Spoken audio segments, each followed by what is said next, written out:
Mateo 28, versículo 16. Pero los 11 discípulos se fueron a Galilea, al monte que Jesús les había señalado. Cuando lo vieron, lo adoraron, pero algunos dudaron. Acercándose Jesús les dijo: toda autoridad me ha sido dada en el cielo y en la tierra. Vayan pues y hagan discípulos en todas las naciones, bautizándoles en el nombre del Padre, del Hijo y del Espíritu Santo, enseñándoles a guardar todo lo que les he mandado. Y recuerden, yo estoy con ustedes todos los días hasta el fin del mundo. Ahora, tengo la seguridad, hermanos, que la respuesta siempre va a estar en la Biblia. Eso es una frase importante, aunque no parezca. Cuando uno busca un tema en la Biblia y después dice: ay, qué rara que es la Biblia, no la entiendo, voy a buscar algún tema en el internet, alguien debió hablar sobre este tema. Yo creo fielmente que la respuesta siempre está en la Biblia, siempre. El problema es que a veces nosotros no la leemos bien o no podemos leerla bien. Y ahí viene el tema de que ir a buscar en otros lados para ver qué dice acerca de esto. Pero yo creo fielmente que la respuesta siempre va a estar en la Biblia. ¿Y qué quiero decir con esto? Más allá de sonar muy espiritual, de decir no, la respuesta está en la Biblia, más allá de sonar muy espiritual, que no es mi intención, literalmente estoy diciendo que la respuesta está en la Biblia. Eso estoy diciendo, que la respuesta está en la Biblia. Así que permítanme darle 3 aclaraciones con respecto al texto que acabamos de leer, Mateo 28, del 16 al 20. Y aquí sí usted va a tener que anotar. La primera aclaración es que no es ir, sino mientras vas. La palabra vayan o ir, como lo tiene en su traducción o similares, que se encuentra en el versículo 19, al inicio del versículo 19, no se refiere tanto a ir y a ser discípulos. El original habla más bien de mientras van.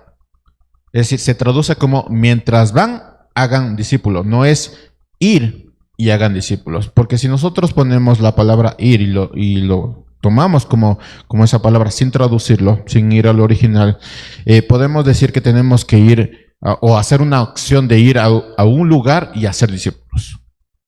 O sea, vamos a un lugar y hacemos discípulos ahí. O sea, vayan a ese lugar y hagan discípulos. Pero el original dice, mientras van, hagan discípulos. Esta lectura no solo cambia la frase, sino lo cambia todo, porque no te está diciendo que vayas a un lugar y luego hagas discípulos. Te está diciendo que mientras estás caminando con Jesús, hagas discípulos. Y lo cambia todo. Solo esa palabrita lo cambia todo. Esto también cambia el hecho de que se esperaría que llegues a cierta madurez espiritual para ser discípulos, pero no te está diciendo eso el texto. Jesús te está diciendo, mientras vas, mientras caminas, mientras vas con Jesús, mientras haces lo que el Señor te está mandando a hacer, haz discípulos. Y eso viene no con cierta edad espiritual ni física, eso viene por mandato del Señor. Así que tanto niños como adultos, como ancianos, la orden es para ustedes. Vayan y hagan discípulos. No esperes a que tengas algún título, algún nivel espiritual, alguna edad de madurez espiritual para ser discípulos. No, Jesús dice, mientras vas, haz discípulos. Es decir, si tú tienes amigos, compañeros, haz discípulos. Si tú eres cristiano, tienes que hacer discípulos. Mientras creces en el Evangelio, tienes que hacer discípulos. Es lo que cambia esa frasecita. Segunda aclaración, no son naciones, lo que significa no son países. La palabra que se utiliza es etnias. Sí, en el versículo 19, vayan a todas las etnias. Esto es significativo porque puede llevarnos a pensar que nuestro trabajo está limitado a un lugar con cierto orden cultural. Es decir, yo voy a, no sé, a China porque el Señor me ha mandado a China. Y decimos que solo los que van a ciertos lugares con ciertas etnias específicas van a ser discípulos, pero no. El Señor dice, vayan a todas las etnias. Y Jesús lo que está diciendo es que en el contexto en que se dijo, donde, si nosotros recordamos, el tema de las etnias eran bastante incómodas. Los judíos decían, pues los samaritanos son perros, ni siquiera lo vamos a mencionar. Entonces el tema de las etnias en esa época era muy complicado. Hoy podemos decir, no sé, tal persona vino de tal lugar, de otra etnia distinta y le podemos de alguna manera aceptar. Pero en ese tiempo el tema de las etnias era muy, muy complicado, era un conflicto. Y entonces Jesús le está diciendo, ve a todas las etnias, que significaba que todo lugar donde tú ibas, hablando del Imperio Romano, tenía un montón de etnias. Entonces dicen, no rechazas a ninguna persona, ve a todas las etnias y haz discípulo de todas ellas. Jesús espera que donde quiera que nosotros estemos, hagamos discípulos sin importar las barreras culturales o las diferencias étnicas. Ve y haz discípulos. Y esto es crucial porque en la época en que se pronunciaron estas palabras, en Mateo 28, el tema no solo era que éramos diferentes en tema de cultura, sino había un conflicto incluso bélico en cuanto a las etnias. Jesús rompió esta barrera y nos incita a romper estas barreras étnicas, llamándonos a trascender nuestras zonas de confort y decir, como no entiendo su etnia, no entiendo cómo se comporta o cómo piensa, entonces no lo voy a discipular. O no voy a implementar el discipulado en esa persona. No, Jesús nos insta a compartir el evangelio en todas las naciones, todas las etnias, en todas las personas, sin excepción de persona. Es a todos, no importa, es a todos. Mientras vas, habla del evangelio a todas partes, discípulalos.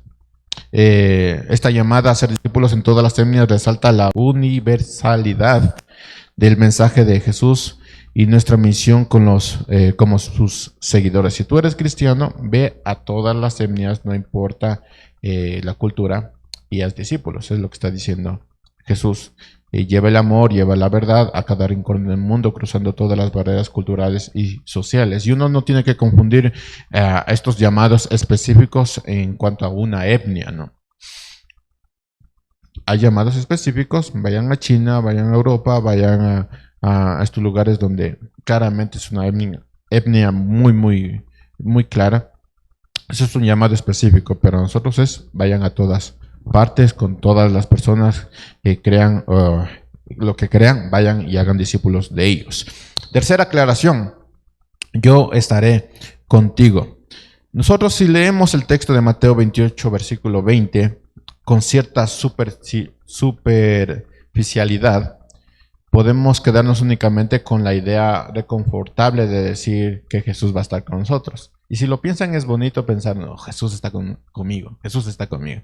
Sin embargo, cuando nosotros leemos verdaderamente lo que significa que Jesús esté con nosotros, debemos preguntarnos esto. Y les hago la pregunta, la misma pregunta que me lo hice a mí mismo.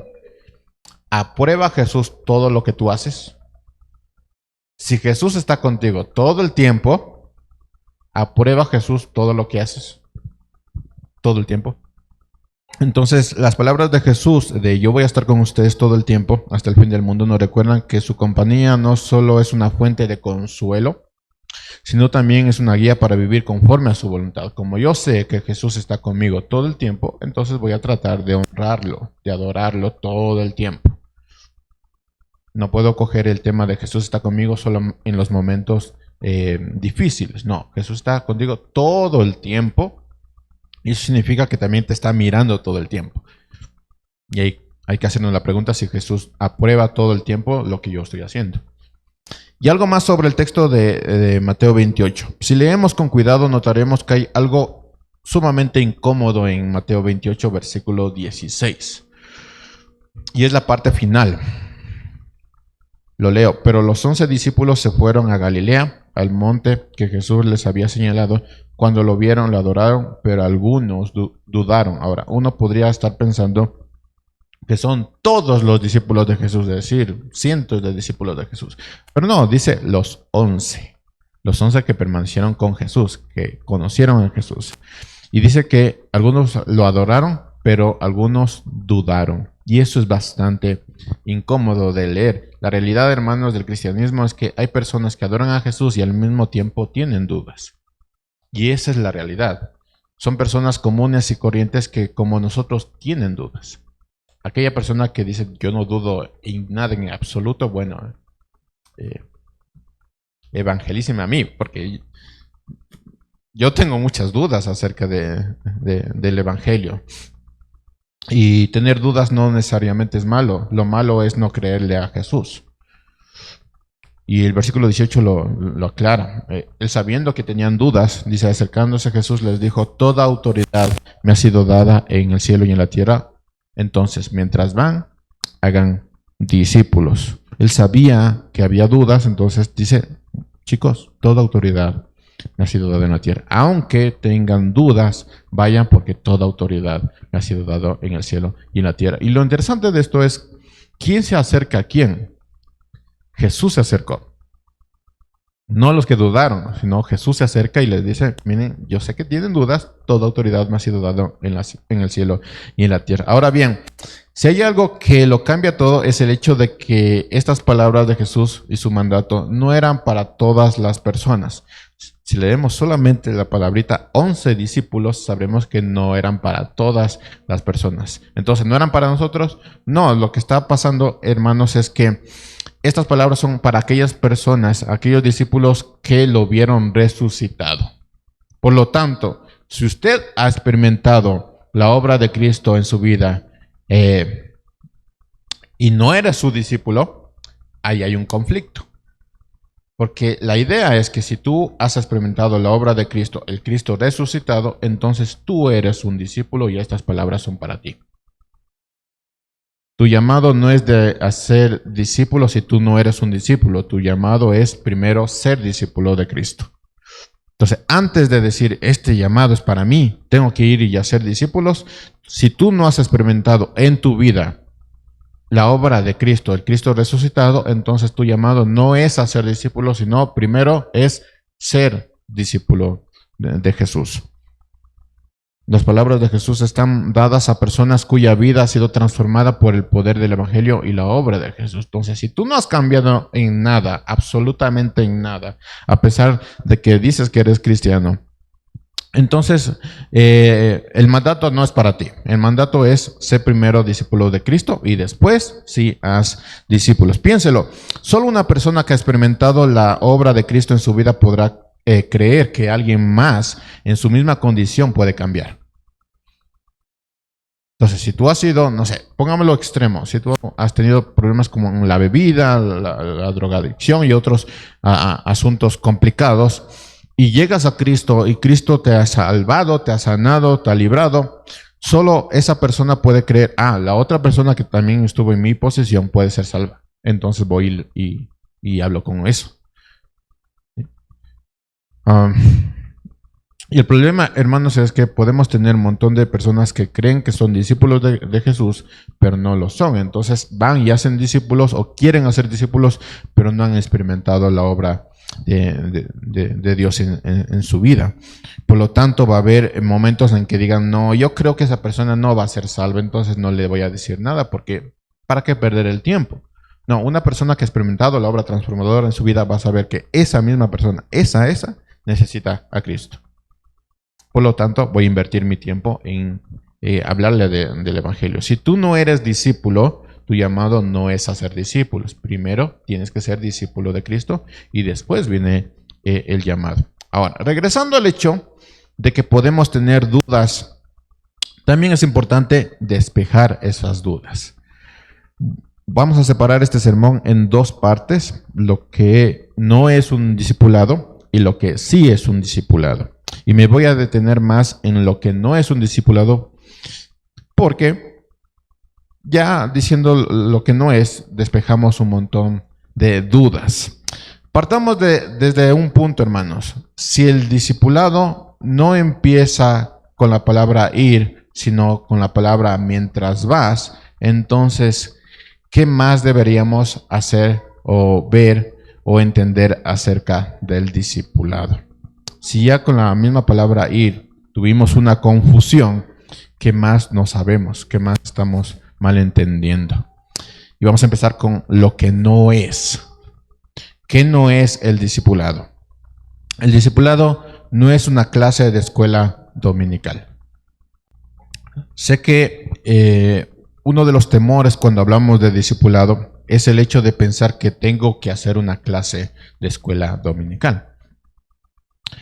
Y ciertamente hay algunos que han sido llamados para enseñar. algunos que naturalmente enseñan. Hay algunos que les invitan a la clase y naturalmente sacan la pizarra y empiezan a enseñar. Sí, hay algunos así, pero el discipulado no es una clase de escuela dominical. Usted no tiene que dar una clase de escuela dominical cuando hablamos de discipulado. El discipulado no tiene que ver con el discipulado tiene que ver con la transformación de una persona a la imagen de Cristo.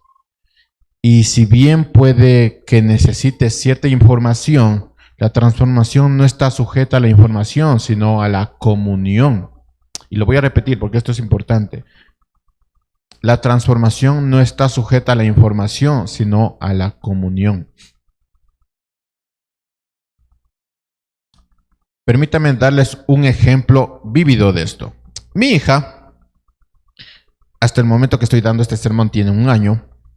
Por si acaso repite este sermón, lo noté. De 1 año. Tiene ciertos comportamientos que hasta que yo diga, yo soy así. Sí, yo soy así. Si usted a veces va a ver a mi hija como ya quiere salir corriendo, como algunos cristianos antes de gatear quieren salir corriendo, como ya quiere salir corriendo, quiere caminar, a veces como que puja para o hincarse o levantarse y puja. Eso no es normal. Y uno dice, ¿qué le está pasando? ¿Está enferma? No. El problema es que yo a veces cuando tengo que agacharme, me quejo. Entonces ella empezó a hacer lo mismo. Entonces empieza a agachar, se empieza a quejar. Se empieza a levantar, se empieza a quejar. Y solo tiene 1 año. Entonces, a pesar de que nosotros podemos pensar que estos comportamientos están en su ADN, realmente no. Ella me ve como actúo. Y esos detallitos hace que ella actúe como yo. O sea, ella me ve cómo me comporto, qué sonidos hago y simplemente lo repite. Y es bastante interesante como en 1 año uno puede aprender bastantes cosas sobre el discipulado. El discipulado no tiene que ver con una clase de escuela dominical, tiene que ver con el ver cómo alguien vive. Y ahí está la clave del discipulado. Cuando ellos ven cómo tú vives, eso se llama discipulado. No tienes que sentarles y decirles, miren, esto es el evangelio, o decirles, esta es la Biblia, está dividida en esto, y esto tienen que respetar. No, el discipulado tiene que ver con verte vivir. Sí, verte vivir lo que la escritura dice. Y en pequeños detalles uno puede hacer grandes transformaciones. No está tanto en su ADN, hermanos, simplemente nos ven cómo nos comportamos. Esa es la realidad. Otra cosa que no es el discipulado. El discipulado no está destinado a imponer nuestras opiniones sobre otros, que es un es un fallo terrible cuando nosotros hablamos del discipulado. Sé que muchas veces nosotros podemos sentirnos felices por la doctrina que tenemos y aún más por la congregación en la que existimos y decimos, esta es la congregación del Señor, aquí hay los santos del Señor. Aquí no caminamos, aquí volamos. Vayamos a ver. Sin embargo, el discipulado tiene que ver con vivir conforme a Cristo. Ese es el discipulado. La doctrina no debe verse como un conjunto de reglas que deberíamos seguir al pie de la letra, sino como una guía que nos hace ver cómo vivir santamente, mantener el orden, actuar correctamente, hacer el bien, buscar la santidad, ser justos. Esa es la doctrina. La doctrina aplicada tiene que ver cómo nosotros vivimos, no tanto como nosotros lo entendemos o como nosotros lo enseñamos. De nada sirve, hermanos, si nosotros enseñamos lo que la palabra habla de Dios acerca de que Dios es un Dios si nosotros mismos somos desordenados. De nada. Y hablamos de desorden tanto en la casa como en nuestra propia vida. De nada sirve, hermanos, que nosotros hablemos de ese Dios de orden si nosotros hablamos con una vida completamente desordenada. O hacer bien o buscar la santidad o ser justos. De nada sirve hablar de eso si nosotros no lo vivimos. Por lo tanto, lo que realmente se espera en el discipulado es que te ayuden a ver con más claridad cómo deberíamos aplicar la sana doctrina en nuestras vidas. Eso es lo que se espera en el discipulado. Esperamos muchas veces que un libro donde están algunas clases de discipulado haga lo que nuestra propia vida no puede hacer. Y eso es un problema. Un libro no hace discípulos, una vida transformada sí hace discípulos. Una clase no hace discípulos, una vida transformada sí hace discípulos. Entonces el discipulado no está destinado a imponer nuestras opiniones sobre otros. Ese no es el discipulado. Tercero, el discipulado no es solo para aquellos que ya son discípulos. El discipulado no es una reunión de cristianos, aunque ellos mismos son discípulos, nosotros mismos somos discípulos. El discipulado tiene que ver con una reunión de los que no son discípulos y van a ser discípulos. Permítame aclarar esto porque podemos confundir muy rápido. Si en una sala están reunidos solamente cristianos, como lo estamos reunidos hoy, y es más, si en esta sala, en esta reunión, todos pertenecen a la misma iglesia, eso no se llama discipulado. Eso se llama reunión de cristianos. Si bien el discipulado no termina cuando alguien se vuelve cristiano, al contrario, el camino sigue y sigue, el discipulado tiene que ver con hacer nuevos discípulos. Entonces, si en una reunión no hay nuevos discípulos, eso no se llama discipulado, eso se llama reunión de cristianos. Un discipulado no es para los cristianos, un discipulado es para los que no son cristianos. Jesús dijo, vayan y hagan discípulos. No dijo, reúnanse solamente los cristianos. Y eso lo llamaremos discipulado. No es, vayan y hagan discípulos. Entonces el discipulado tiene que ver con hacer nuevos discípulos, no reuniones de cristianos. Eso se llama reuniones de cristianos y ya. Esto es importante porque si el discipulado tiene que ver con algo interno de la iglesia, eso no se llama discipulado. El discipulado tiene que ver con los que están afuera de la iglesia, con los que necesitan a Cristo. Todos con los que tú te encuentras, ya sea en cualquier etnia, son candidatos potenciales para ser discípulos. Los de aquí ya no, porque ya creímos. Y reuniones entre nosotros, no, eso no es discipulado, eso no es cumplimiento de lo que el Señor nos está mandando a hacer. Es ir afuera, a los que no tienen, a los compañeros, a los familiares, a los que están perdidos, ir con ellos y hacer discípulos. Cuarto, el discipulado no se puede dar desde una pantalla.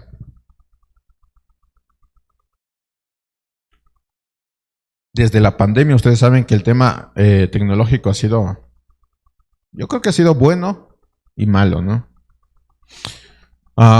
Pero el discipulado necesita una vida, contacto, cercanía, tiempo, etc.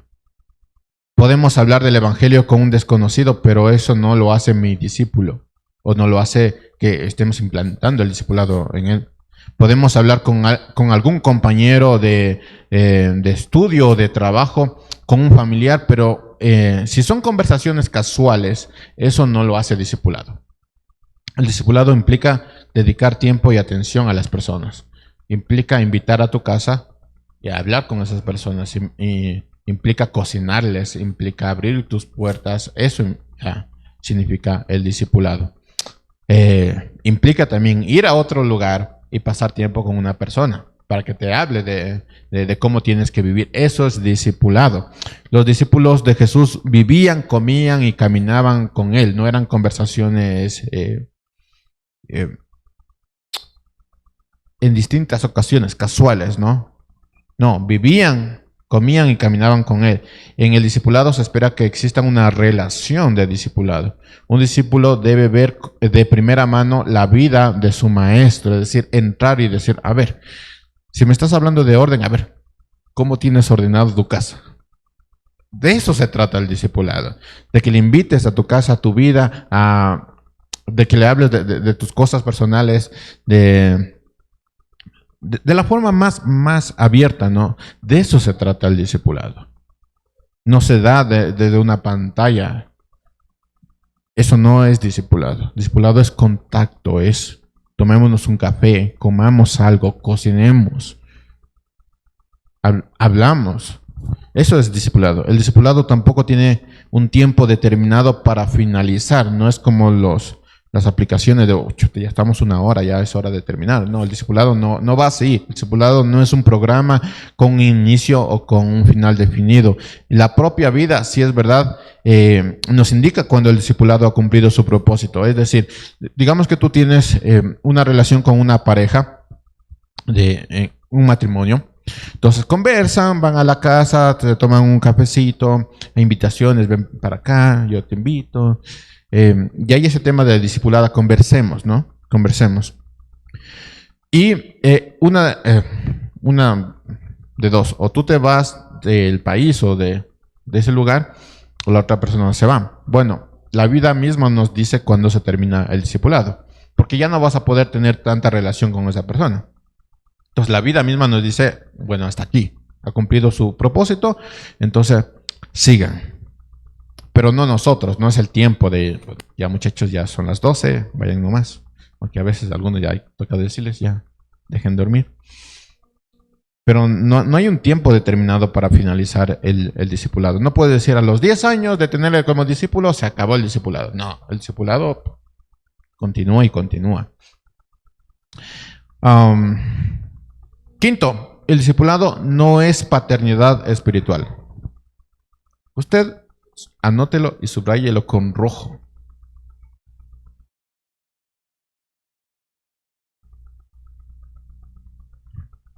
El discipulado no es paternidad espiritual.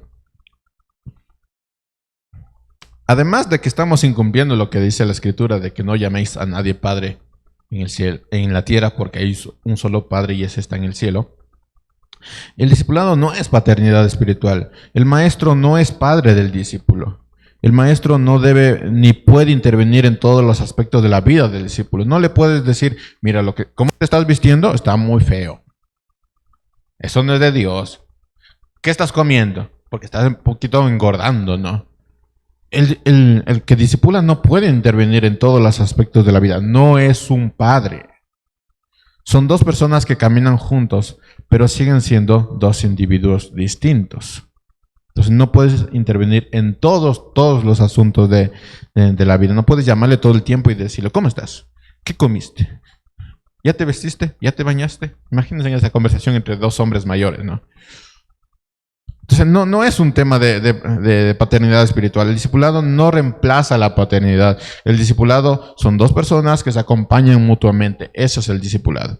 Cuando un discipulador adopta una actitud paternalista, primero está ocupando el lugar de Jesús en la vida del discípulo. Es Jesús, es Dios nuestro Padre. Él es nuestro Señor, no la persona, ¿no?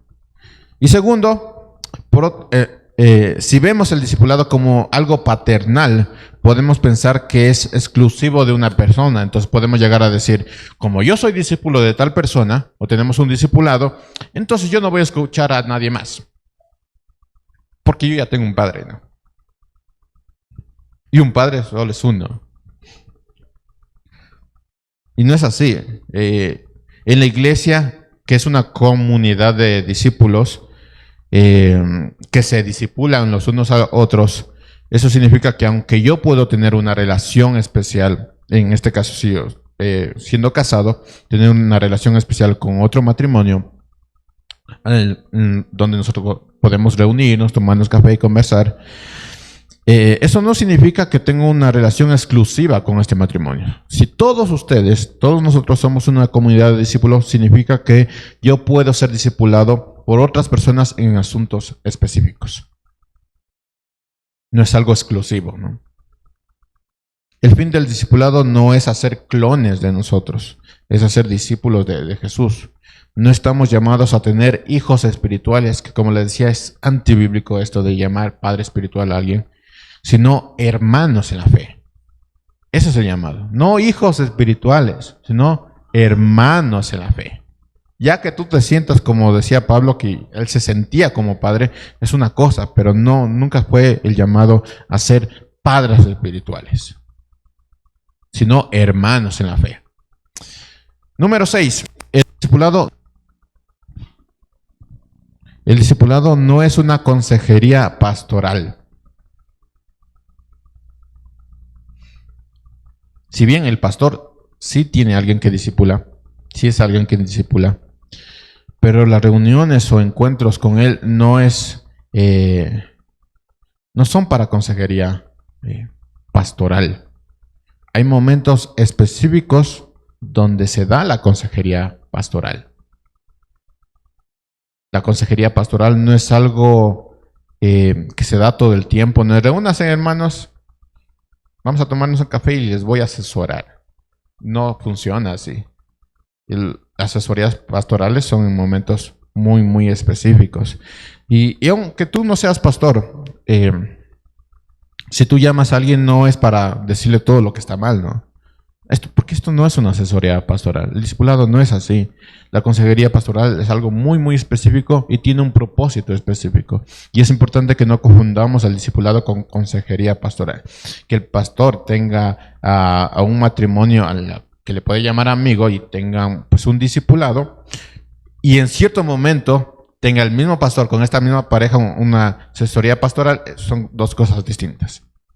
Así que no hay que confundir el término. Tú no llamas a una pareja para decirles, vengan porque necesito hablar con ustedes por asesoría pastoral.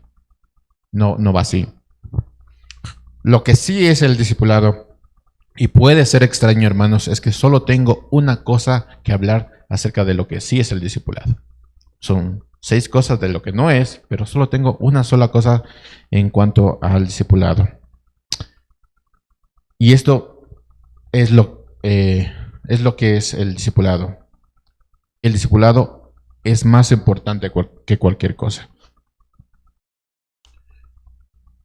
Si leemos Mateo 28:18, lo notaremos. Dice, acercándose Jesús les dijo, toda autoridad me ha sido dada en el cielo y en la tierra. Vayan pues y hagan discípulos. Es decir, mientras caminan, vayan y hagan discípulos. En todas las etnias, bautizándoles en el nombre del Padre, del Hijo y del Espíritu Santo, enseñándoles a guardar todo lo que les he mandado. Es decir, invierte tu tiempo en enseñar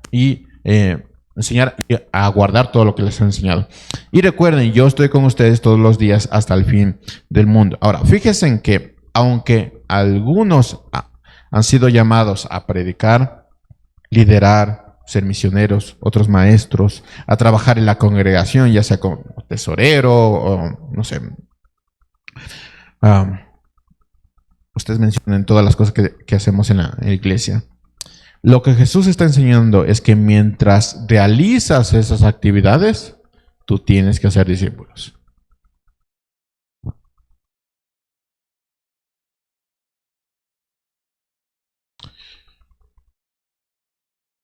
¿Y qué pasa si no hago nada de lo anterior? Si no soy maestro, ni predico, ni enseño. La orden sigue siendo la misma. Mientras trabajas, haz discípulos. Mientras eres padre, mientras eres madre, haz discípulos.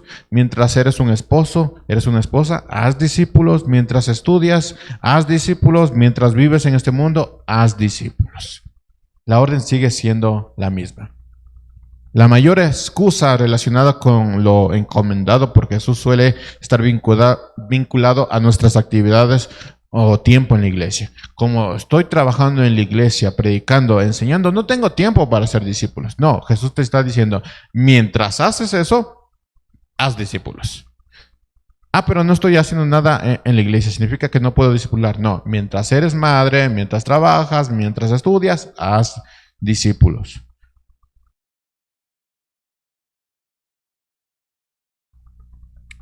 Y hay algo interesante, y es que Jesús no incluye estas actividades en el tema de hacer discípulos. Lo que significa, hermanos, que sobre toda cosa que nosotros deberíamos hacer es hacer discípulos. Es más, digamos que en verdad no tienes tiempo porque trabajas, porque tienes familia, porque estás sirviendo en la iglesia. Digamos que no tienes tiempo para hacer discípulos, para intervenir en una pareja, en una persona, para tener un contacto con esa persona, y dices, no tengo tiempo. Digamos que es verdad. Bueno, lo recomendable es que dejes de servir y te pongas a hacer discípulos. Porque sobre toda cosa tienes que hacer discípulos. Así que si la excusa es no tengo tiempo, que puede ser que sea verdad, entonces deja de servir y ponte a hacer discípulos. Por encima de todo servicio, actividad, responsabilidad está el hecho de hacer discípulos.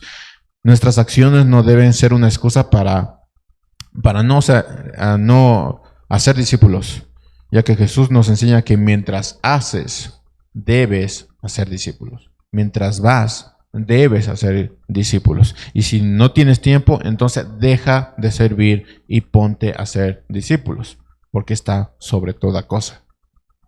Lo que cada uno de nosotros deberíamos entender es que no importa si creemos que no hemos hecho nada notable en lo público. Si estamos haciendo discípulos para Cristo, estamos obedeciendo lo que Cristo nos mandó. Y eso es lo más importante.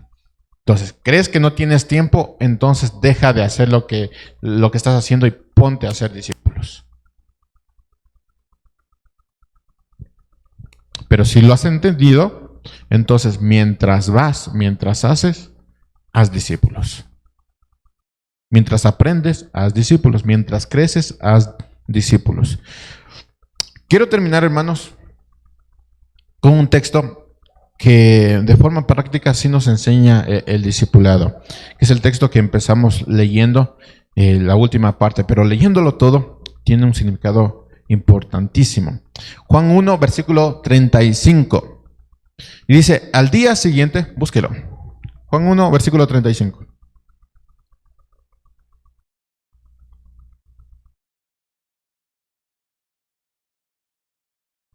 No primera de Juan, Juan 1. Juan 1, versículo 35. Y dice, al día siguiente Juan estaba otra vez allí con dos de sus discípulos, ¿sí? Entendiendo que discípulo es alguien que pasa contigo, come contigo, vive contigo, ¿sí? Hay una relación ahí. Ahora, mi pregunta es, ¿al día siguiente de qué? Porque dice, al día siguiente Juan estaba otra vez allí con dos de sus discípulos. ¿Al día siguiente de qué? Déjeme contextualizarlos. 2 días antes del versículo 35, Jesús era bautizado por Juan, y Juan escuchó las palabras del cielo que daban testimonio de quién era Jesús. Versículo 19 al 28. Un día después, Juan se encontró con Jesús y él le dijo, ahí viene el Cordero de Dios que quita el pecado del mundo, y dio testimonio de Jesús. Es decir, 2 días antes del versículo 35, Juan estaba bautizando a Jesús y escuchó el testimonio de Jesús. Un día antes del versículo 35, Juan le está diciendo, ahí viene el Cordero de Dios que quita el pecado del mundo. Y viene el versículo 35. Al día siguiente de lo sucedido, Juan estaba otra vez allí con dos de sus discípulos y vio a Jesús que pasaba y le dijo, ahí está el Cordero de Dios. Y los dos discípulos le oyeron hablar y siguieron a Jesús. Entonces, pregunta, ¿los discípulos de Juan están reemplazando a Juan por Jesús? ¿Están diciendo, este es mejor? No. Juan tenía discípulos con la única convicción de que fueran guiados a Cristo.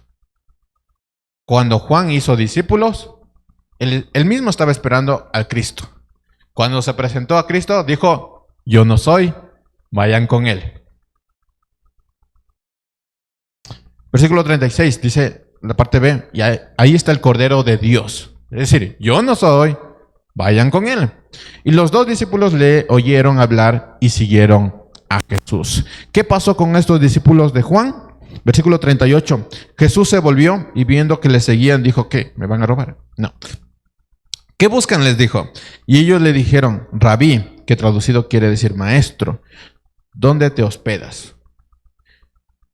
Jesús le dijo, vengan y verán. Entonces fueron y vieron dónde se hospedaba y se quedaron con él aquel día porque era como las 4 de la tarde. Es decir, empezó su discipulado. ¿Ve? Empezó a haber un contacto con ellos. Empezó el discipulado. Versículo 40.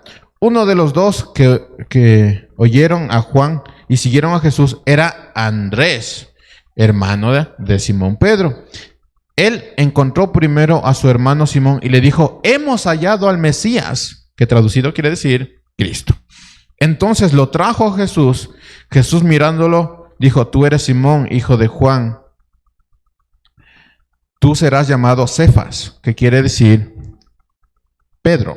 Es decir, ya hay un contacto, ya hay una amistad, ya hay discipulado. ¿Qué está pasando, hermanos? Ustedes lo notaron, un discípulo de Jesús está llamando a otro discípulo de Jesús. Versículo 43. Al día siguiente Jesús se propuso salir para Galilea y encontró a Felipe y le dijo, sígueme.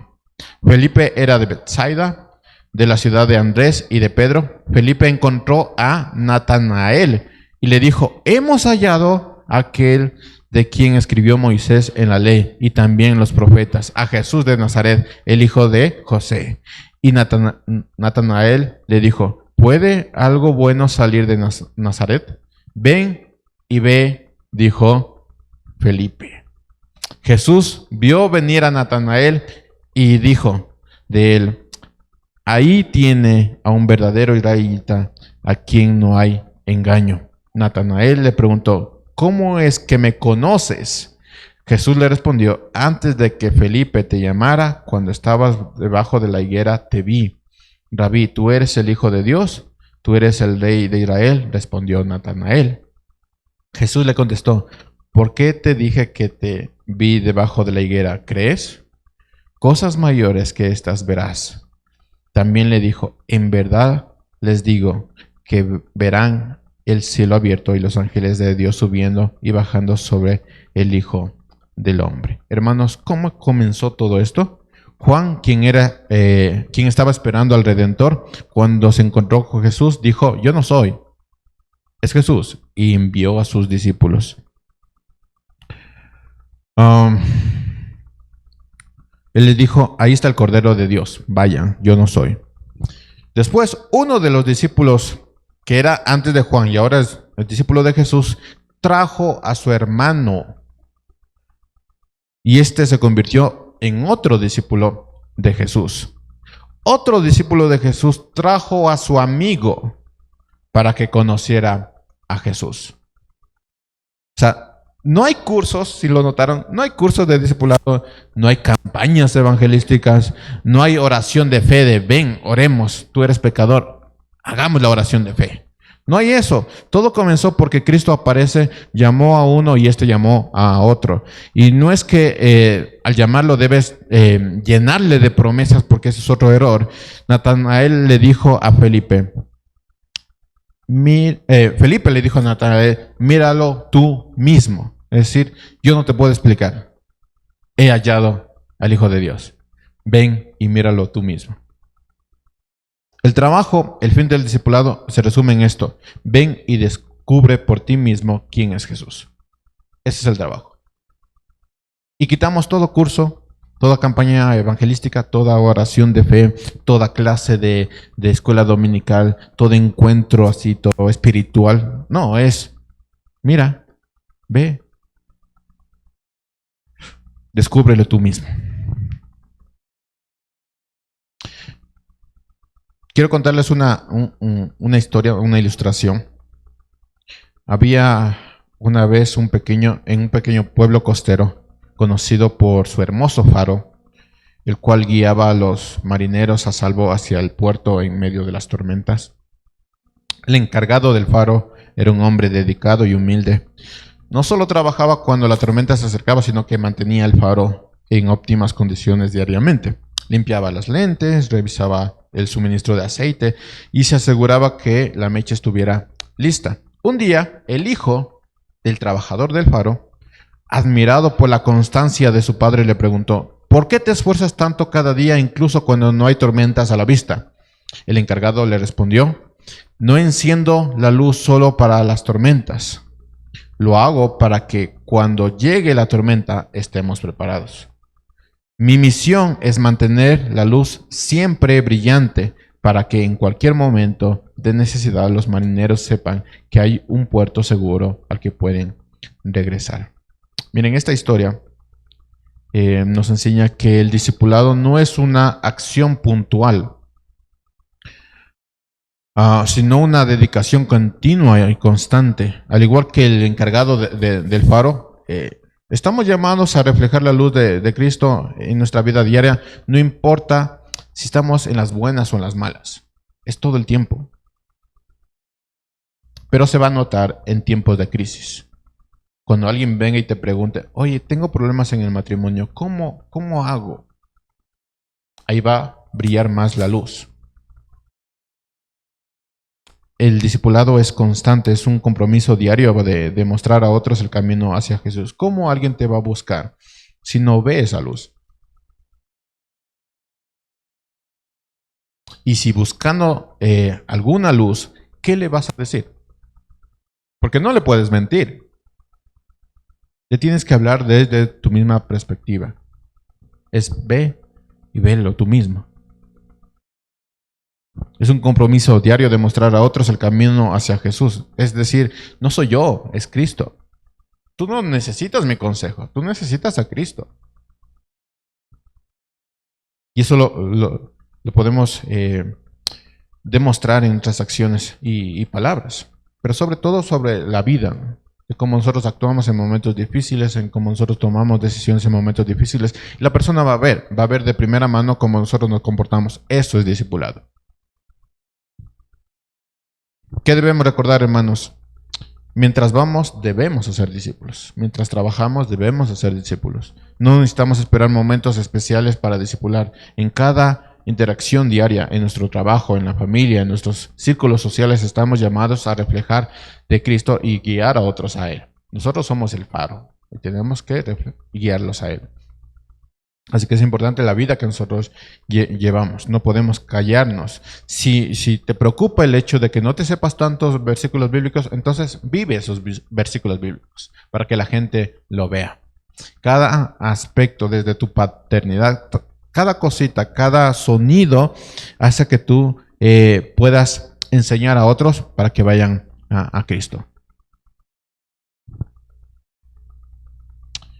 ¿Qué más tenemos que recordar? Que discípulos debemos hacerlos en todas las etnias. Nuestra misión no está limitada a un grupo específico. Debemos estar abiertos a discipular a todas las personas. Todas son todas. Sin importar su origen, su cultura, llevándole el mensaje de Cristo más allá de nuestra zona de confort. Eso es discipulado. ¿Qué otra cosa debemos recordar? Jesús está con nosotros. En cada paso que nosotros damos, no estamos solos. Jesús está prometiendo su presencia constante con nosotros. Y esto sí nos da seguridad de que vamos a estar cuidados. Pero también debemos recordar que Él es el que aprueba o desaprueba la forma en que nosotros vivimos. Y debemos tener en mente eso.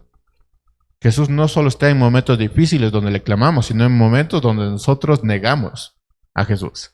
Y Él está viendo todo esto. Y tenemos que recordar que si Jesús está prometiendo que va a estar con nosotros todo el tiempo, hasta el fin del mundo, debemos cuidarnos también de nuestras acciones. Todos los detalles importan. Cómo tú lees la Biblia, cómo tú separas tu tiempo, cómo tú hablas, cómo tú reaccionas, cómo tú peleas.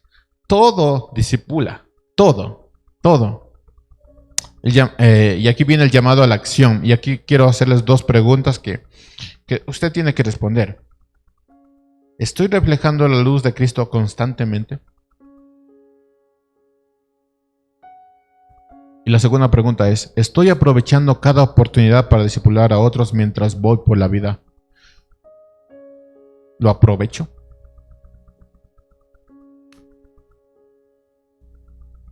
Y esto es importante porque si tú tienes compañeros de trabajo, discipúlalos. Si tú tienes empleados, tienes que discipularlos. Si tú tienes familia, discipúlalos. Si tú tienes vecinos, discipúlalos. Si tienes un contacto con alguien, discipúlalos. Así que estoy aprovechando cada oportunidad para discipular. Recuerden, hermanos, no se trata de alcanzar una meta de madurez espiritual antes de hacer discípulos. De eso no se trata. Se trata de vivir cada día de tal manera que aquellos a nuestro alrededor puedan ver a Cristo en nosotros y ser guiados hacia Él. Incluso en el mismo servicio que nosotros tenemos en la iglesia, estamos discipulando. Y a veces nos podemos preguntar, ¿pero por qué la gente no quiere servir? Tal vez está viendo tu servicio. Tal vez ese sea el problema. Pero ¿por qué la gente es así? Tal vez te está viendo a ti. Y tú no estás demostrando un servicio del cual tú hablas. Porque puedes sentarles y decirles, miren, Así se sirve. Pero no funciona así.